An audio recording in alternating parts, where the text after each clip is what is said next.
कल होने जा रहे बार एसोसिएशन के चुनाव के लिए भारी गहमागहमी बनी हुई है। विशेष तौर पर अध्यक्ष पद पर 3 प्रत्याशी मौजूद हैं, जिन्हें अपनी अपनी जीत का पूरा विश्वास है। इन्हीं में अधिवक्ता सत्यकेतु सिंह है, जिनका कहना है कि उन्हें अधिवक्ताओं का भरपूर प्यार मिल रहा है। आप अभी तक के साथ बातचीत में सत्यकेतु सिंह ने कहा कि जुडिशरी में काफी सुधार की जरूरत है। गाजियाबाद में मनमाने ढंग से काम हो रहा है, जिस कारण युवा वकीलों को काफी परेशानियों का सामना करना पड़ता है। कई बार युवा वकील थक हार कर काम भी छोड़ जाते हैं। उनका कहना है कि जुडिशरी में बदलाव के लिए उनका प्रयास पहले भी चलता रहा है। ये कोई कठिन काम नहीं है। यदि उन्हें मौका मिला तो वे इस काम को प्राथमिकता पर करेंगे। मुद्दा सबसे पहला तो हमारी न्यायपालिका में जो अनियमितताएं हैं बहुत बड़े स्तर के ऊपर, जिससे आम जनता और हमारे नए अधिवक्ता ये बहुत पीड़ित है, बहुत हरेसमेंट होता है इनका, उसके विरुद्ध संघर्ष है। तो ऐसा नहीं कि नए सिरे से संघर्ष किया जाएगा, वो इसके लिए संघर्ष में अकेले भी अब तक भी करता रहा हूँ। हाई कोर्ट में रिट भी फाइल करी है मैंने इसके लिए, तो उसके भी परिणाम हैं। और सामूहिक शक्ति जब मिलेगी बार की तो निश्चित रूप से इसमें बहुत अच्छे परिणाम आएंगे। तो ये प्राथमिकता है। दूसरी प्राथमिकता मूल सुविधाएं हैं हमारे यहाँ, जनता के लिए भी, वादकारी जो आते हैं उनके लिए भी। हमारी महिलाएं बहुत सारी मेंबर हैं, क्लाइंट के रूप में भी आती हैं। मतलब ये शर्म की बात है, कहते हुए भी बुरा लगता है कि हमारी बार एसोसिएशन जिसमें बड़े बड़े क्रांतिकारी रहे हैं, कई बार चुनाव लड़े हैं, जीते हैं, अभी तक इनकी भी कोई सुविधा जिसे कहें कि ये काम चलाओ ही नहीं, शर्मनाक है। तो उसकी एक अच्छी व्यवस्था करनी है, पानी का प्रबंध करना है। तो ये शुरुआत यहाँ से होंगी। और इसके साथ बहुत सारी चीज़ें हेल्थ के प्रति है, ग्रुप इंश्योरेंस शुरू कराएंगे और जागरूकता जो है स्वास्थ्य के बारे में।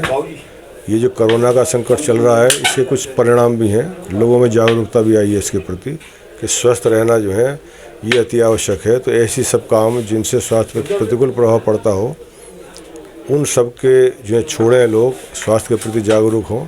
ये जागरूकता भी जो है इसमें उत्पन्न करेंगे। और बहुत से काम है, जैसे चैम्बर्स की है। आपको सुन के भी अजीब लगेगा कि हमारे यहाँ जो CBI कोर्ट का लगा हुआ है, इसके बराबर में चैम्बर सरकार से बने हुए उठे हुए हैं। कई साल से बने खड़े हैं चैम्बर, उनका अलॉटमेंट नहीं कर पा रहे। और ना कर पाने के पीछे कोई ऐसा नहीं कि बड़ा उसमें संकट आना है, लेकिन क्योंकि समय होता है कि जो समय पदाधिकारी रहते हैं, कहीं ना कहीं मन में उनकी इच्छा ये रहती है कि कैसे करके अपने इच्छा के व्यक्तियों को उसमें इनको शामिल कर दें। और हो सकता है कुछ आर्थिक लाभ भी की भी इच्छा रहती हो, जिस कारण से जो है वो अब तक नहीं हो पाया। तो प्राथमिक 15 दिन के अंदर अंदर उनका अलॉटमेंट जो है निश्चित हो जाएगा, कोई समस्या नहीं है इसके अंदर। और बाकी बहुत बड़ी समस्या और भी है कि और कहाँ उपलब्ध कराई जाए जगह, वो भी हमने चिन्हित की है।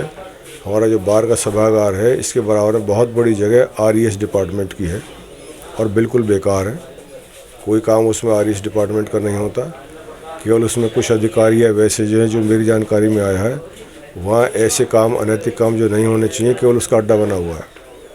तो उस जगह को जो है सरकार से अलॉट कराएंगे और वो शिफ्ट हो जाएगी वहाँ से। तो वो चाहे न्यायालय के माध्यम से कराएं या सरकार के स्तर पर कराएं, तो बिल्कुल मुझे उम्मीद है कि हमें उसमें सफलता मिलेगी। और मिली तो वहाँ बहुत बढ़िया स्तर के जो हैं नए चैम्बर्स आने वाले बहुत लंबे समय तक के लिए उसके अंदर इंतजाम किया जा सकता है। ये सारे काम करेंगे और ये सब काम एक साथ किए जाएंगे। कोई ऐसा नहीं कि पहले होगा दूसरा बाद में होगा। सत्यकेतु सिंह का कहना है कि अदालत परिसर में मूलभूत सुविधाओं की काफी कमी है। टॉयलेट और पीने के पानी की उचित सुविधा नहीं है। इस समस्या को जीत के तुरंत बाद निपटाया जाएगा। अदालत परिसर में कोरोना संक्रमण काल के दौरान स्वास्थ्य विभाग की तरफ से उचित सुविधाएं नहीं दी गईं। उन्हें मौका मिला तो इन सुविधाओं के साथ साथ वकीलों के ग्रुप इंश्योरेंस पर भी काम किया जाएगा।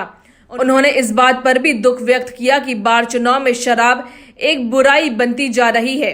वकीलों को समाज सुधार का काम करना चाहिए, जबकि अपने चुनाव में शराब परोसना एक चलन बनता जा रहा है। नहीं, मुकाबले में देखो, कैंडिडेट तो सबको यही कहता है मैं नंबर 1 पे हूँ, तो नंबर 1 का ही सवाल नहीं, ये तो सामने होगा। मेरे पास तो मुद्दे हैं और मुद्दे यही हैं। शुचिता जीवन में होनी चाहिए। मैंने अपने जीवन में सारे में इसी प्रकार का काम किया है कि किसी प्रकार का ऐसा ना हो जाए कि जिस पे उंगली उठाई जा सके। और उंगली उठाने के बहुत सारे मौके जिस पे होते हैं, लोगों को आ जाते हैं, मैं 16 साल जिला शासकीय अधिवक्ता रहा हूँ, तो कोई काम ऐसा कि शासकीय अधिवक्ता के रूप में तो अक्सर ये लोगों को शिकायत रहती है कि कहीं ना कहीं कुछ गड़बड़ हो जाती है, तो ऐसा सारे जीवन में नहीं किया तो आगे भी नहीं करना। ये बातें मैं समझता हूँ लोगों की जानकारी में कुछ हैं, कुछ में जानकारी में आ रही हैं, धीरे धीरे वो समझेंगे। ये समझ में आगे आने वाली बातें हैं तो निश्चित रूप से सफलता मिलेगी इसमें मुझे। उन्होंने अपनी जीत पर विश्वास व्यक्त करते हुए कहा कि वे सदा ही वकीलों के हित में मुखर रहे हैं। अधिवक्ताओं का जिस तरह उन्हें समर्थन मिल रहा है वही काफी उत्साहजनक है। बाकी नतीजे जिसके पक्ष में जाएंगे वही जीत का सिकंदर होगा।